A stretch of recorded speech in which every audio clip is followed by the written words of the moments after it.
Hello दोस्तों, नमस्कार। और कैसे हैं आप लोग? मुझे आशा है कि आप लोग अच्छे होंगे। तो दोस्तों, जो दोस्त इस चैनल पर नए हैं तो इस चैनल को सब्सक्राइब कर लीजिए, नोटिफिकेशन ऑन कर लीजिए, जिससे कि हमारे सारे आने वाले सारे अपडेट्स की जानकारी आपको मिलती रहे। तो दोस्तों, अपन आज बात करने वाले हैं म्यूचुअल फंड। म्यूचुअल फंड क्या है, इसका यूज़ कैसे करते हैं, इसमें ज़्यादा से ज़्यादा पैसे कैसे अर्न कर सकते हैं, अच्छा खासा मुनाफा कैसे कमा सकते हैं, कितने समय का म्यूचुअल फंड लेना चाहिए, कौन सा म्यूचुअल फंड लेना चाहिए, कैसे लेना चाहिए, किस तरीके से पैसा इसमें इन्वेस्ट करना चाहिए। तो इसी विषय पर अपन डिटेल में चर्चा करेंगे।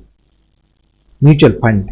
म्यूचुअल फंड अंग्रेजी म्यूचुअल फंड, जिसमें हिंदी में पारस्परिक निधि कहते हैं, किंतु इसका अंग्रेजी नाम अधिक प्रचलित है। एक प्रकार का सामूहिक निवेश होता है। निवेशकों को समूह मिलकर स्टॉक अल्प अवधि के लिए निवेश या अन्य विभूतियां में निवेश करते हैं। यूटीआई एएमसी भारत की सबसे पुरानी म्यूचुअल फंड कंपनी है। म्यूचुअल फंड क्या है, कैसे इन्वेस्ट करें? म्यूचुअल फंड एक ऐसा फंड है जिसमें कई निवेशकों का पैसा एक जगह जमा किया जाता है। फिर उस फंड के पैसे को बॉन्ड, शेयर मार्केट सहित कई जगहों पर निवेश किया जाता है। म्यूचुअल फंड को एएमसी यानी एसेट मैनेजमेंट कंपनियां ऑपरेट और मैनेज करती हैं। आमतौर पर सभी एएमसी में कई तरह की म्यूचुअल फंड स्कीम होती है। म्यूचुअल फंड क्या होता है, कितने प्रकार के होते हैं? अगर आप शेयर बाजार की बारीकी को अच्छी जानकारी रखते हैं लेकिन इसमें निवेश करके फायदा कमाना चाहते हैं तो म्यूचुअल फंड आपके लिए बेहतर विकल्प होते हैं। म्यूचुअल फंड का एक मैनेजर आपको पैसे की जानकारी, चीजें समझ बूझकर इस तरीके से लगता है या निवेश करता है कि आपको कम से कम नुकसान हो और अच्छा रिटर्न भी मिल सके। इस लेख में हम जानेंगे कि म्यूचुअल फंड क्या होता है और ये कितने प्रकार का होता है और इसके क्या क्या फायदे होते हैं। म्यूचुअल फंड क्या है? म्यूचुअल फंड को हिंदी में समझने के पहले हम इसकी एक छोटी सी अंग्रेजी भाषा जान लेते हैं। ये क्या है? A mutual fund is a pool of money managed by professional fund manager for the purpose of better investment and high returns. Mutual fund का हिंदी में मतलब होता है पारस्परिक निधि। थोड़ा और सरल भाषा में कहें तो साझा रकम। दरअसल म्यूचुअल फंड में कई लोगों का पैसा एक साथ मिलाकर शेयर बाजार या निवेश योजना में लगाया जाता है। इस तरीके से म्यूचुअल फंड में आपको साझा पैसे का सामूहिक निवेश किया जाता है। उसका जो भी फायदा होता है वह भी आप सबके निवेश हिस्सों के हिसाब से बांट दे दिया जाता है।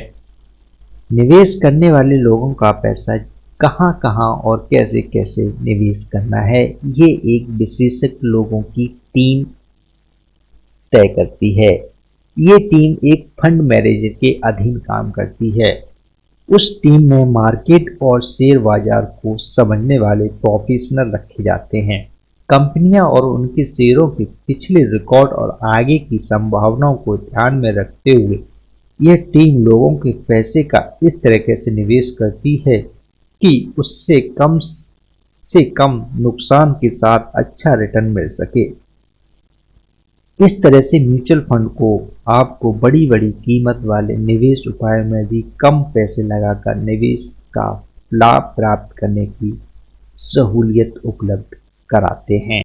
एक सरल उदाहरण से इस प्रक्रिया को आप अधिक स्पष्ट करते हैं।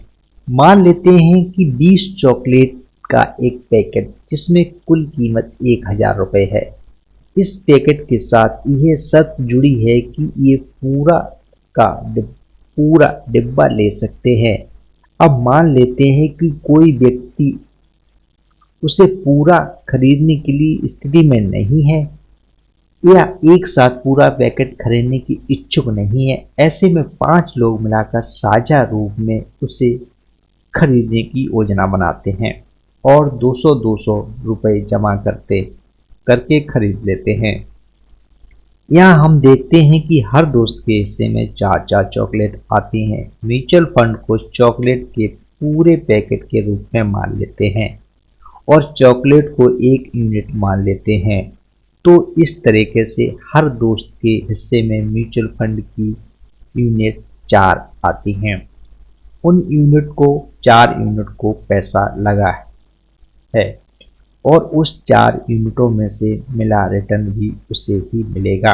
म्यूचुअल फंड एक म्यूचुअल फंड में कई तरह के निवेश उपायों को शामिल किया जाता है। इसमें कई तरह के शेयर होते हैं, हो सकते हैं कई तरह के बॉन्ड्स भी हो सकते हैं। इसी तरह डेरिवेटिव भी शामिल हो सकते हैं। ये जो निवेश की पूरी खिचड़ी होती है उसी खिचड़ी को एक कुछ संख्या में बांट दिया जाता है। इसमें से जो एक हिस्सा होता है वह म्यूचुअल फंड की एक इकाई का एक यूनिट कहा जाता है। उदाहरण के लिए म्यूचुअल फंड ABC है, जिसमें का 20% स्टॉक ए में लगा है, 10% स्टॉक बी में लगा है और 20% स्टॉक सी में लगा है और 5% स्टॉक डी में लगा है, 30% गवर्नमेंट बोनस में लगा है, 10% कैश डेरिवेटिव और 5% ट्रेजरी बिल में लगा है। जब किसी व्यक्ति को इस म्यूचुअल फंड की 1 यूनिट मिलेगी तो वह इस सभी तरह के निवेशकों में से उनके निवेश अनुपात के हिसाब के स्वामित्व पाने का हकदार होता है। रिटर्न भी सभी निवेशकों के मिले जुले प्रदर्शनों के आधार पर पाने का हकदार होगा। अब मान लेते हैं कि ऐसी एक म्यूचुअल फंड यूनिट की कीमत 50 रुपये है और आपने कुल 1000 रुपये निवेश किए, तो आपको उस म्यूचुअल फंड की 20 यूनिट का स्वामित्व मिल जाएगा। एक मैनेजमेंट कंपनी। भारत में बहुत सी म्यूचुअल फंड कंपनी चल रही हैं। इन म्यूचुअल फंड कंपनी को एसेट मैनेजमेंट कंपनी या AMC भी कहते हैं। AMC दरअसल सेबी में रजिस्टर्ड ऐसी कंपनी है जो म्यूचुअल फंड स्कीम बनाती है और लोगों से पैसा जमा कराती है। यही कंपनी फंड मैनेजर को भी नियुक्त करती है। Mutual fund scheme. Mutual fund company बहुत सी म्यूचुअल फंड स्कीम संचालित करती है। हर स्कीम में निवेशक का अलग लक्ष्य ऑब्जेक्ट होता है। जैसे कोई एक स्कीम सिर्फ बड़ी कंपनी के शेयरों में पैसा लगाती है और दूसरी सिर्फ छोटी कंपनी के निवेशकों को निवेश करेगी। कोई तीसरी स्कीम सिर्फ गवर्नमेंट बॉन्ड्स में पैसा लगा सकती है। इस तरीके से कंपनी अलग अलग उद्देश्यों वाले कई म्यूचुअल फंड स्कीम शुरू करती है।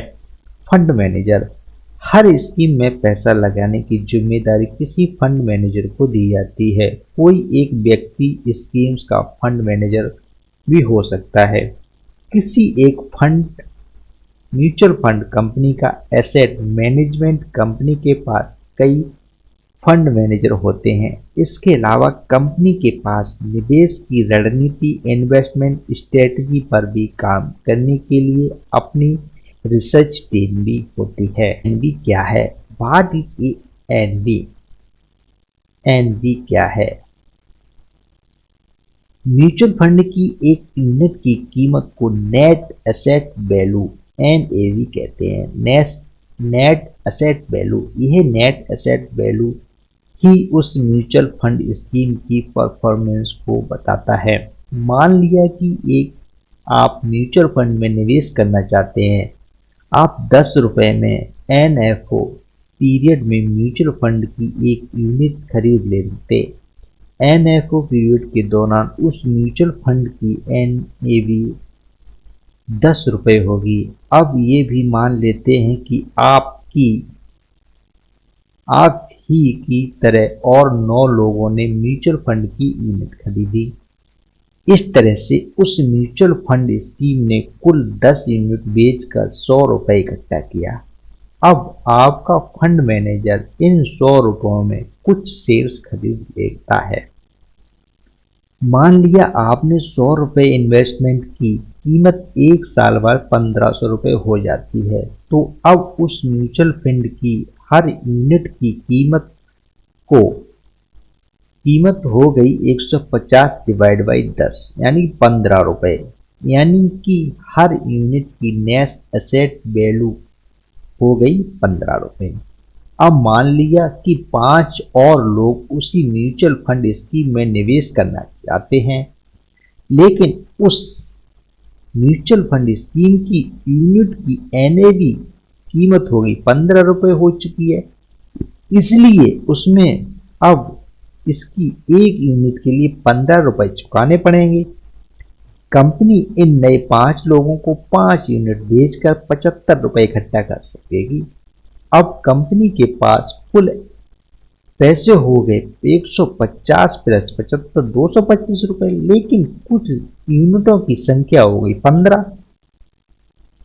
कोई म्यूचुअल फंड कंपनी नई यूनिट जारी करने के निवेश के लिए अपनी रकम बढ़ा सकती है। इससे पुराने इन्वेस्टर का निवेश प्रभावित नहीं होता, क्योंकि नए इन्वेस्टर को नई यूनिट नई कीमत पर प्राप्त होती है। म्यूचुअल फंड कंपनियां समय समय पर एनएवी की घोषणा करती रहती हैं। आप किसी एनएवी की जानकारी एएमसी की वेबसाइट या एएमएफआई पोर्टल के माध्यम से प्राप्त कर सकते हैं। एफओ या न्यू फंड ऑफर क्या है? ये म्यूचुअल फंड कंपनी समय समय पर नई म्यूचुअल फंड स्कीम लॉन्च करती हैं। मार्केट में किसी नई म्यूचुअल फंड स्कीम को लॉन्च करने को न्यू फंड ऑफर कहा जाता है। हर नए फंड को कोई नाम दिया जाता है और उसका विज्ञापन यानी प्रचार किया जाता है। म्यूचुअल फंड कंपनियां एनएफओ का विवरण पत्र भी जारी करती हैं। ये प्रोस्पेक्ट उस स्कीम के उद्देश्य, विवरण और उसकी फंड मैनेजमेंट टीम के बारे में जानकारी देता है। शुरू में आप किसी म्यूचुअल फंड स्कीम की यूनिट 10 रुपये में खरीद सकते हैं। इन्वेस्टमेंट के शुरुआती कुछ समय तक इस यूनिट की कीमत 10 रुपये ही रहती है। कीमत में बिना बदलाव वाले इस पीरियड को एनएफओ कहते हैं। इस अवधि में म्यूचुअल फंड कंपनी आपके पैसे को निवेश करती है, यानी कि शेयर में नहीं लगाती। एनएफओ पीरियड खत्म होने के बाद आपका फंड मैनेजर पूल्ड मनी सामूहिक रकम में से इन्वेस्ट करना शुरू करता है। यहाँ से इस टोटल इन्वेस्टमेंट की वैल्यू में जो बढ़ोतरी या कमी होती है, उसके हिसाब से आपकी यूनिट की कीमत भी बढ़ाई और घटाई जाती है। म्यूचुअल फंड की कैटेगरी: निवेश मतलब इन्वेस्टमेंट और पैसा निकालने को रैंडम पेंशन की फ्लेक्सिबिलिटी के हिसाब से म्यूचुअल फंड 2 प्रकार के होते हैं। Open end mutual fund scheme. Number 2 close and mutual fund scheme, खुले सिरों वाला mutual fund. Open end mutual fund scheme ऐसी स्कीम होती है जिसमें इन्वेस्टर कभी भी पैसा लगा सकता है और निकाल सकता है। चूंकि ऐसी स्कीम में पैसा आता जाता रहता है, इसलिए ऐसी स्कीम के पास कोई फिक्स अमाउंट नहीं रहता। फंड मैनेजर को परिस्थितियों के हिसाब से निवेश करने का फैसला लेना होता है। सिरे वाला mutual fund scheme. Close and mutual fund scheme में आप सिर्फ एनएफओ के समय ही पैसा लगा सकते हैं। इसके बाद सिर्फ मैच्योरिटी पर ही आपका पैसा निकाल सकते हैं। हालांकि क्लोज एंड म्यूचुअल फंड की यूनिटों को सेकेंडरी मार्केट में खरीदा और बेचा जा सकता है। ऐसे लेन देन में म्यूचुअल फंड कंपनी का कोई लेना देना नहीं होता और न ही म्यूचुअल फंड स्कीम की जमा रकम पर उनका कोई प्रभाव पड़ता है। म्यूचुअल फंड स्कीम के एनएफओ के पहले एएमसी को फिक्स तय करना होता है कि open end mutual fund scheme ला रहा है या एंड क्लोज फंड स्कीम ला रहा है। म्यूचुअल फंड के प्रकार।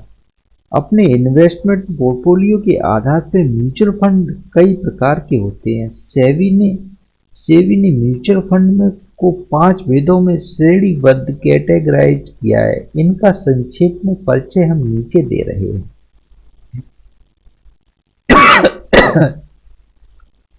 इक्विटी फंड को ज्यादातर पैसा शेयर्स में लगाया जाता है। ऐसे स्कीम के फंड मैनेजर को कम से कम 65% रकम शेयर में ही लगानी होती है। बाकी बचे पैसे को बॉन्ड या फिर बैंक में रखा रहता है।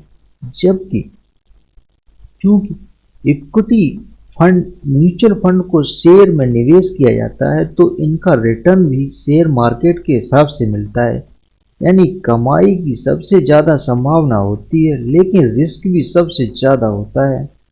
इक्विटी फंड में होने वाली इनकम पर long term capital gain tax नहीं लगता, जबकि शॉर्ट टर्म कैपिटल गेन को अपनी इनकम में जोड़कर टैक्स कैलकुलेशन में शामिल करते हैं। इस प्रकार की म्यूचुअल फंड की रकम को मुख्य रूप से बॉन्ड और कॉर्पोरेट फिक्स डिपॉजिट में निवेश किया जाता है। किसी डेबिट म्यूचुअल फंड के साथ यह अनिवार्य शर्त होती है कि उसका कम से कम 65% पैसा बॉन्ड या बैंक डिपॉजिट में लगाया जाए। उदाहरण के लिए government bond, company bonds, corporate fix deposit और बैंक डिपॉजिट वगैरह। बाकी रकम को इक्विटी यानी शेयर में लगाया जाता है।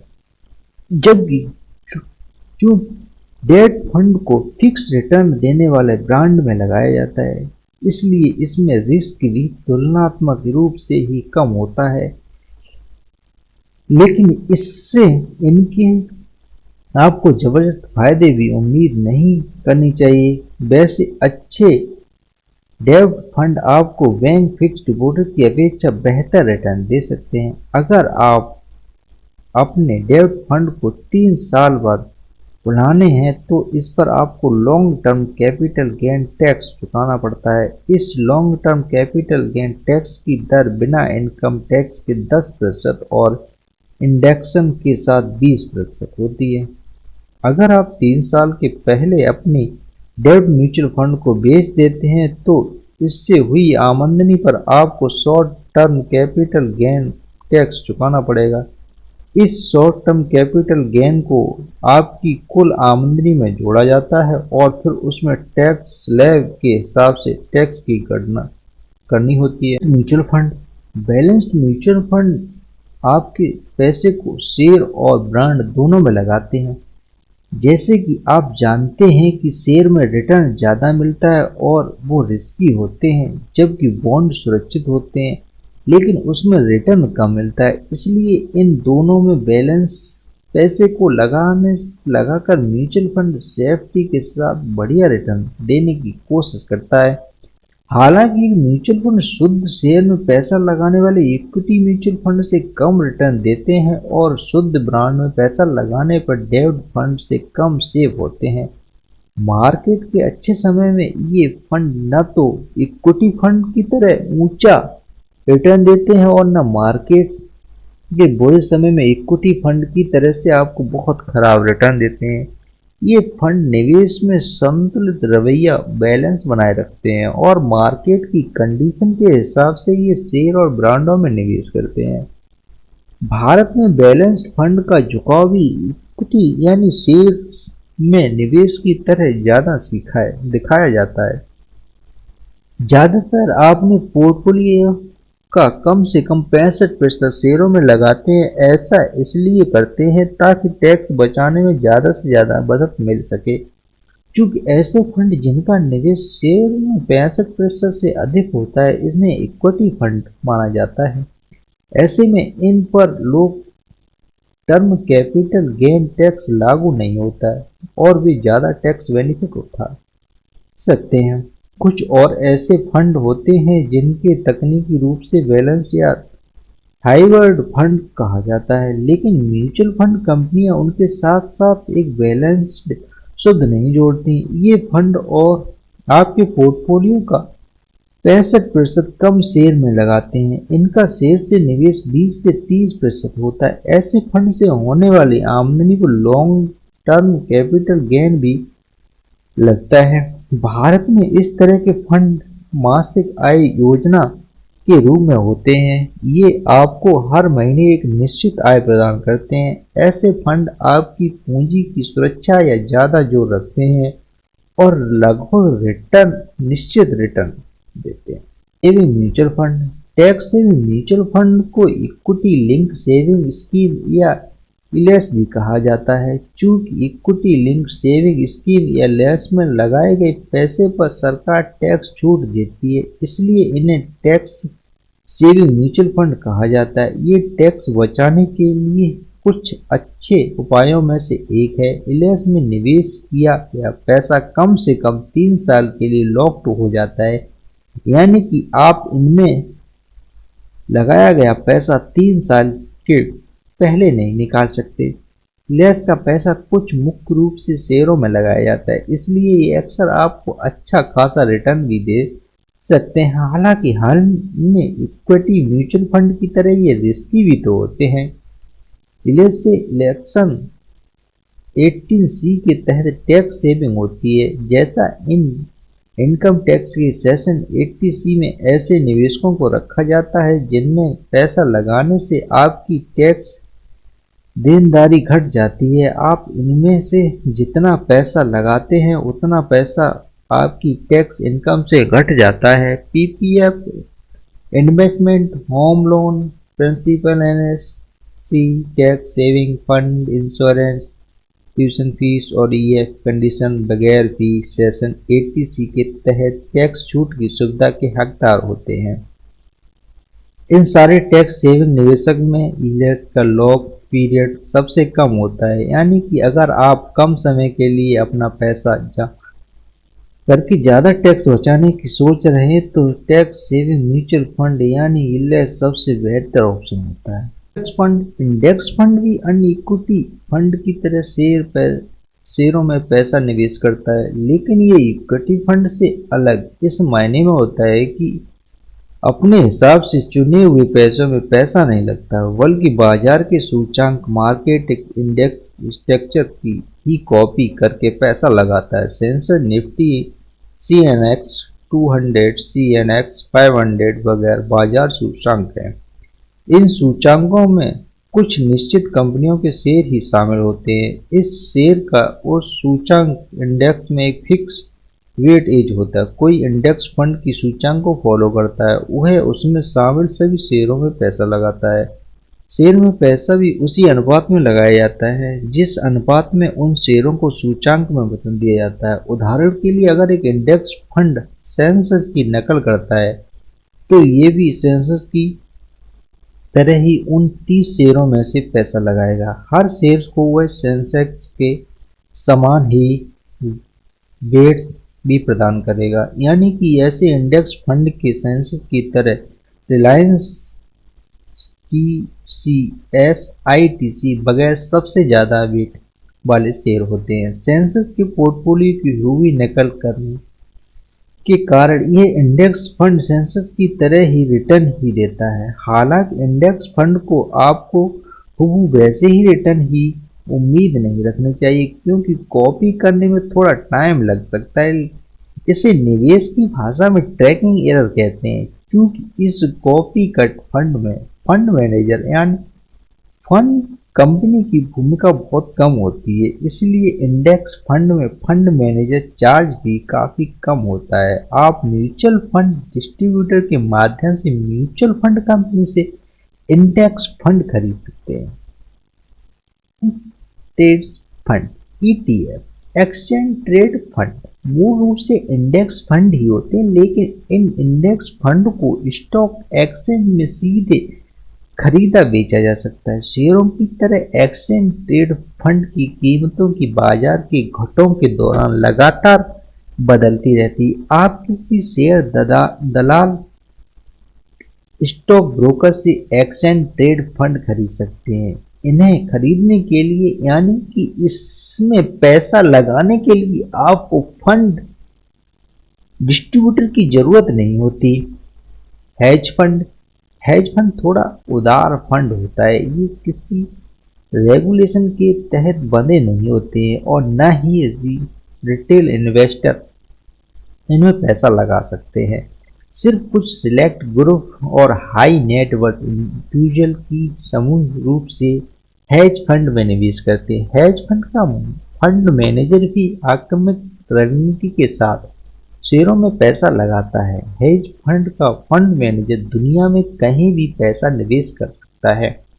वह वैसे इक्विटी, बॉन्ड, गोल्ड या कमोडिटी कहीं भी पैसा लगाए। हेज फंड मैनेजर सिर्फ प्रॉफिट के लिए काम करता है। इसमें इन्वेस्टर आसानी से अपना पैसा नहीं निकाल सकता और निवेशक को कम से कम 1 साल के लिए पैसा रखने को कहा जाता है। सर्वश्रेष्ठ म्यूचुअल फंड का चुनाव कैसे करें? मेरे ख्याल से अब आप म्यूचुअल फंड की बेसिक जानकारियों से परिचित तो हो गए होंगे। अगर आप इनमें से इन्वेस्टमेंट का मन बनाते हैं तो आपके अंदर ये जानने की इच्छा होने की किसी खास कैटेगरी में सबसे अच्छे या टॉप 10 म्यूचुअल फंड कौन से हैं। लेकिन ये काम बहुत आसान नहीं है। किसी इन्वेस्टमेंट प्लान के भविष्य के बारे में बिल्कुल सटीक एक्शन जानकारी देना वैसे तो पॉजिटिव नहीं है।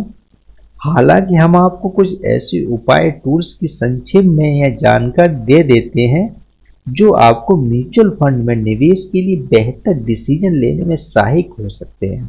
इसके लिए अच्छा फंड मैनेजर चुनें। फंड मैनेजर दरअसल किसी म्यूचुअल फंड स्कीम के ड्राइवर के रूप में होते हैं। पूरे निवेश को मैनेज करने वाली टीम वही उपयुक्त वर्जन प्रदान करती है, वही आपके इन्वेस्ट पर अधिक रूप से डिसीजन लेता है। जो सबसे पहले जरूरी है कि आप बेहतर और विश्वसनीय फंड मैनेजर का चुनाव करें। पिछले कुछ वर्षों के औसत देखें और हर साल का औसत प्रदर्शन देखें तो किसी म्यूचुअल फंड स्कीम की परफॉर्मेंस जानने का एक बेहतर तरीका है कि आप उसकी पिछले कुछ सालों की परफॉर्मेंस को चेक कर लें। यहाँ यह ध्यान रखें कि सिर्फ कुछ साल वर्ष पहले का रिकॉर्ड के आधार पर इन्वेस्टमेंट का निर्णय न लें। आपको मिसलीड कर सकते हैं। छोटी अवधि में किसी सुस्त स्कीम की परफॉर्मेंस भी टॉप पर दिख सकती है। ये दोबारा फिर से खराब परफॉर्मेंस दे सकती है। सबसे अच्छा तो ये होता है कि लंबी अवधि के दौरान उसकी एवरेज परफॉर्मेंस को भी देखें और हर साल दरअसल अलग अलग परफॉर्मेंस भी देखें। अगर आप दोनों तरीके से बढ़िया लग रहा है तो उसमें पैसा लगाने का निर्णय लें। इसका एक आसान मेथड हम यहाँ बता रहे हैं कि साल की कोई एक तारीख चुन लीजिए। मान लीजिए वह 30 नवंबर है और अब पिछले हर साल के 30 नवंबर को उस म्यूचुअल फंड स्कीम का एनएवी देख लीजिए। अब आप गणना कर लीजिए कि हर साल में एनएवी कैसे बढ़ोतरी हो रही है। इस बढ़ोतरी को बेंचमार्क इंडेक्स से मिलान कर लीजिए। अगर आप बेंचमार्क इंडेक्स से बेहतर हैं तो स्कीम में निवेश किया जा सकता है। कैटेगरी भी चेक करें। आपको म्यूचुअल फंड की रिस्क कैटेगरी से परिचित होना चाहिए। आपके म्यूचुअल फंड को मार्केट के किसी उतार या चढ़ाव को बहुत तेजी से रिएक्शन वाला नहीं होना चाहिए। किसी स्कीम की रिस्क कैटेगरी जानने के लिए आप उस टाइम पीरियड पर नजर डालें जबकि मार्केट में तेजी से बदलाव हुए हैं। देखें कि मार्केट के साथ साथ उस म्यूचुअल फंड स्कीम के एनएवी में किस तरीके के बदलाव हुए हैं। क्या ये मार्केट उतराव चढ़ाव की ज्यादातर दिखा रहा है? अगर हाँ तो आपको इससे दूर रहना चाहिए। प्रोफेशनल फंड चेन का चुनाव कैसे करें? किसी प्रोफेशनल फंड हाउस के माध्यम से म्यूचुअल फंड में पैसा लगाने की समझदारी भरा होता है और एक अच्छा प्रोफेशनल फंड हाउस के पास अपनी एक अच्छी रिसर्च टीम भी रखता है। ये टीम कुछ श्रेष्ठ मानकों स्टैंडर्ड के आधार पर अच्छे शेयर का चयन करती है।